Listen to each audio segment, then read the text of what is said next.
Reaksyonan ko lang tong sinabi ni Auntie Claire sa isang press briefing.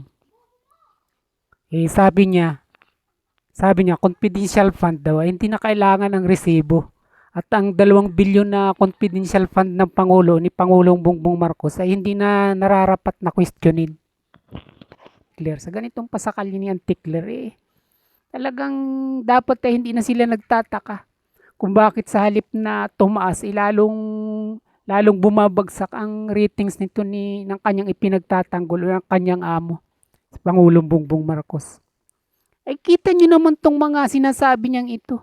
Na mantakin mo, alam na alam pala nila na ito palang confidential fund ay hindi na nangangailangan ng resibo. At itong 2 bilyon nga kay Pangulong Bongbong Marcos yan hindi na ito nararapat na kini-question. Bakit itong 125 million ni Vice President Sara Duterte ay hindi nila nilulubayan? Talagang binubusisi nila ng gusto na kahit naglabas na ng resibo yung kuha, gayong ang siya na mismo rin ang may sabi na hindi naman talaga kailangan ng resibo sa isang confidential fund. Kinukulit nila ng gusto.